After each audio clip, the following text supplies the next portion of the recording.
இறந்து போன நபர்களிடமிருந்து எடுக்கக்கூடாத பொருட்கள் பற்றி கருட புராணத்தில் ஸ்ரீ கிருஷ்ண பகவான் கருடனுக்காக கூறியதை இந்த பதிவில நாம காணலாம். இந்த மாதிரியான விஷயங்களை நம்ம தெரிந்து கொள்ளும் பொழுதுதான் நம்மளுடைய வாழ்க்கையில் ஏற்படக்கூடிய அந்த பிரச்சனைகளிலிருந்து நம்ம தப்பிக்க முடியும். சில விஷயங்களை நம்மளுடைய வாழ்க்கையில் நம்ம அறியாமல் செய்யும் பொழுதே அதன் மூலமாக நம்ம பல்வேறு பிரச்சனைகளை சந்திக்க வேண்டியிருக்கும். அந்த வகையில் நம்மோடு வாழ்ந்த, நம்மோடு இருந்த யாராக இருந்தாலும் அவர்கள் இறந்த பிறகு அவர்களுடைய பொருள்களுக்கு நம்ம சொந்தம் கொண்டாடுவது நமக்கு மிகப்பெரிய பிரச்சனைகள் ஏற்படுத்தும். அப்படி இறந்தவர்களுடைய பொருட்களை ஏன் எடுக்கக்கூடாது? அந்த பொருட்கள் என்ன அப்படிங்கிற விளக்கத்தை தான் நம்ம இன்றைக்கு தெரிந்து கொள்ளப் போகிறோம். கருடனுக்காக ஸ்ரீ கிருஷ்ணர் கூறின அந்த அற்புதமான கருட புராண வரிகளை இன்றைக்கு நம்ம முழுவதுமாக பார்க்கலாம். அனைவரும் நமது சேனலை சப்ஸ்கிரைப் செய்து வைத்துக் கொள்ளுங்கள். மனிதர்கள் உயிரிழந்த பிறகு அவர்களுடைய ஆன்மா உடம்பை விட்டு பிரேத யோனியில் பயணிக்கிறது. இறந்தவரின் உடல், உடைமைகள், வாஸ்துவுகள் அனைத்தும் அந்த ஆன்மாவின் பிணைப்பாட்டுடன் சில நாட்கள் வரை பிணைந்திருக்கும். அதனாலே அந்த பொருட்கள் பிரேத வாஸ்து எனப்படுகிறது. அந்த பொருட்களை மற்றவர்கள் எடுத்துக்கொள்வது கார்மிக பிணைப்பை ஏற்படுத்தும் என்று கருட புராணம் எச்சரிக்கிறது. இறந்தவர்களுடைய பொருட்களை எடுக்கும் பொழுது ஏற்படும் பாதிப்புகள், இறந்தவர்களுடைய பாவங்கள் அப்படியே அந்த புது உரிமையாளருக்கு வந்து சேரும். குடும்பத்தினருக்கே கார்மீக தடைகள் ஏற்படும். மன நிம்மதி குலையும், பரிகாரம் செய்ய வேண்டிய நிலை ஏற்படும். எதிர்கால சந்ததியினருக்கும் பலவிதமான பிரச்சனைகளை இது கொண்டு வந்து சேர்க்கும். பிரேத வாஸ்து என்பது கருட புராணத்தின்படி இறந்தவர்கள் தங்களோடு அதிகமாக பயன்படுத்திய, தங்களுக்கு ரொம்பவும் நெருக்கமாக வைத்திருந்த பொருட்களை பிரேத வாஸ்துக்கள் என்று சொல்கிறோம். குறிப்பாக பாத்தீங்கன்னா, அந்த ஆன்மா உடல் ரீதியாக பயன்படுத்திய அனைத்து பொருட்களுமே, குறிப்பாக தலையணை, படுக்கை, ஆடை, நகை, சமையல் பாத்திரம், தினசரி பூஜை வாசனைகள், பழைய புத்தகங்கள் பிரேத வாஸ்துவாக கருதப்படுகிறது. அவற்றை புதியவர்கள் பயன்படுத்தினால் அதில் இருக்கும் ஆத்ம சக்தி அவர்களுக்கு பாதிப்பை ஏற்படுத்தும். ஒருவர் இறந்த பிறகு கருட புராணம் என்ன கூறியது என்றால், உடனே அவர்கள் இறந்த பிறகு அந்த பொருட்களை நம்ம சொந்தம் கொண்டாடக்கூடாது. அதற்கான முறையான திதி தர்ப்பணம், பரிகாரங்கள் எல்லாமே செய்துவிட்ட பின்னர்தான் அந்த பொருட்களை நம்ம எடுத்துக்கொள்வது உத்தமம். அதை தவிர்த்து பேராசை கொண்டு நாம் அதற்கு ஆசைப்படும்போது அதனால் நமக்கு பலவிதமான பிரச்சனைகள் ஏற்பட்டு விடுகிறது.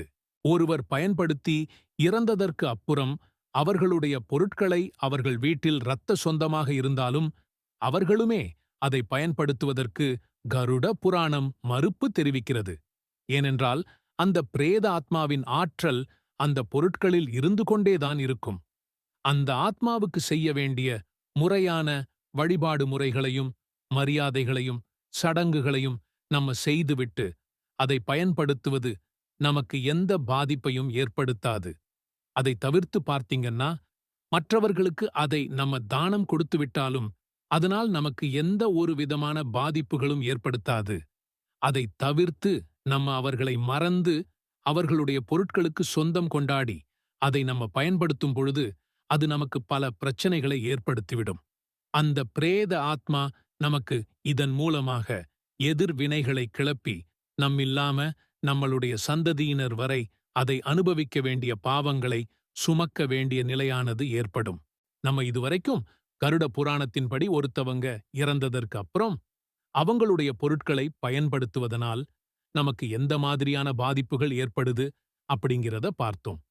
இதற்கு அப்புறம் நம்மளுடைய முன்னோர்கள் இறந்ததற்கு அப்புறம் அந்த பித்ருலோகத்துல அவர்கள் சந்தோஷமாக இருப்பதற்கு நம்ம திதி தர்ப்பணம் அப்படிங்கிற ஒரு முறையை செய்து கொண்டு வருகிறோம். இந்த திதி தர்ப்பணம் இது இரண்டுமே ஒருத்தவங்க நல்லா தெரிஞ்சுக்கணும். நம்மளுடைய முன்னோர்களுக்கு இதை நம்ம சரிவர ஆண்டுக்கு ஒரு முறை கொடுத்து கொண்டு வரும்பொழுதுதான் நம்மளுடைய வாழ்க்கை நன்றாக இருக்கும். அவர்களும் சந்தோஷமாக இருப்பார்கள் அப்படிங்கிறதான் அந்த பித்ருலோகத்துல முதல்ல திதி என்ன அப்படின்னு நம்ம தெரிந்து கொள்ளலாம். திதி என்பது இறந்த முன்னோர்கள் நினைவில் நடத்தப்படும் ஆண்டுக்கு ஒரு நிகழ்வு. இது அவர்களின் ஆன்மா பித்ருலோகத்தின் நிம்மதியாக இருப்பதற்கு உதவுகிறது. அதாவது பித்ருலகத்தில் இருக்கிற ஆன்மா எந்த அளவுக்கு சந்தோஷமாயிருக்கிறதோ அந்த அளவுக்கு நம்மளும் நம்மளுடைய வாழ்க்கை முறையில மகிழ்ச்சியாக இருப்போம். திதி கொடுப்பது அப்படிங்கிறது ஆன்மாவுக்கு அந்த பித்ரு லோகத்தில் நிம்மதியான வாழ்க்கையை கொடுக்கும். தர்ப்பணம் அப்படிங்கிறது திருப்தி அளிக்கக்கூடியது. நம்மளுடைய முன்னோர்களை திருப்தி செய்வதற்காக நம்ம செய்யப்படக்கூடிய ஒரு விஷயம்தான் இந்த தர்ப்பணம். இந்த தர்ப்பணம் மிகவும் உதவிகரமாக இருக்கிறது. திதி தர்ப்பணம் நம்ம தொடர்ந்து கொடுத்துக் கொண்டு வரும்பொழுது முன்னோர்களின் ஆன்மா பித்ருலோகத்தில் நிம்மதி பெற உதவுகிறது. குடும்பத்திற்கு தொடரும் கார்மேக பிணைப்புகளும் நிவர்த்தி செய்கிறது. பித்ருதோஷம் இருந்தால் வாழ்க்கையில் தடை துன்பம் பிரச்சனை வருகிறது. அதையுமே இது நீங்க செய்கிறது. மூதாதையர் செய்த தர்மம் வீணாகாமல் பாதுகாக்கப்படுகிறது. பித்ருக்கள் திருப்தி அடைந்தால் புத்திர பாக்கியம், செல்வம், ஆரோக்கியம், கல்வி முன்னேற்றம், குடும்ப நலன் ஆகியவை நமக்கு கிடைக்கப்பெறும். இந்த திதி தர்ப்பணங்களை நாம எப்பொழுது செய்ய வேண்டும்? இது யார் கட்டாயம் செய்திருக்க வேண்டும்? இந்த திதி தர்ப்பணம் துணையை ஆத்ம விதி என்ன அப்படிங்கிறதையும் நம்ம தொடர்ந்து காணலாம். திதி தர்ப்பணங்களை நம் அமாவாசை நாட்களில் கொடுக்கணும். அது மட்டும் இல்லாம மகாலாய பித்ருபக்ஷம் அப்படின்னு சொல்லப்படுகின்ற ஆவணி, புரட்டாசி மாதங்கள்ல நம்ம கட்டாயம் மேற்கொள்ளணும். வருட நினைவு தினம், சந்ததியினரின் விருப்பத்திற்கு ஏற்ற பிற சந்தர்ப்பங்களையும் இந்த திதி தர்ப்பணங்கள் மூலமாக மேற்கொள்ளலாம். திதி தர்ப்பணங்களை யாரு கட்டாயம் செய்ய வேண்டும் என்று பார்த்தீங்கன்னா, இறந்தவர்களுடைய புத்திரர்கள், அதிலும் மூத்த புத்திரன் பார்த்தீங்கன்னா கட்டாயம் செய்ய வேண்டும்.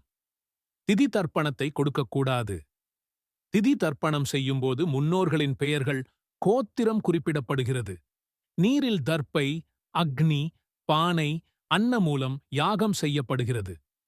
வேத மந்திரங்கள் மூலம் முன்னோர்களை வரவழைத்து பூர்த்தி செய்து அனுப்புதல், இதுதான் இந்த திதி தர்ப்பணத்தின் 3 முக்கிய ஆத்ம விதிகள்.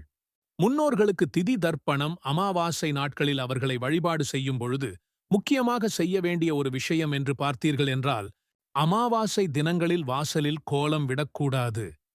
அது மட்டுமில்லாம அமாவாசை அன்று நம்ம அவர்களுக்காக செய்யப்படும் அந்த படையல்களை முதலில் யாரும் எச்சில் படாமல் காகத்திற்கு கொண்டு போய் வைத்து, வர்கள் வந்து சாப்பிடுவது போல் நினைத்து, காகம் சாப்பிட்ட பின்புதான் நாம் அந்த உணவை சாப்பிட வேண்டும்.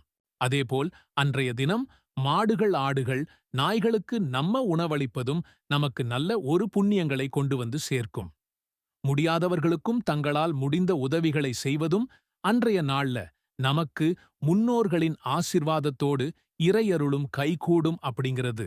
இப்படியாக கருட புராணத்தில் பித்ருதோஷம் நீங்கவும், பித்ருக்களால் ஏற்படும் அந்த ஆபத்திலிருந்து நம்மளை காப்பதற்கும், பித்துக்களுடைய கர்மாக்கள் நம்மை ஒன்றும் செய்யாமல் இருப்பதற்கும் இந்த மாதிரியான வழிமுறைகளை நம்ம பின்பற்ற வேண்டும் என்று ஸ்ரீ கிருஷ்ணர் கருட புராணத்தின் மூலம் கருடனுக்கு விளக்கிக் கொண்டிருக்கிறார்.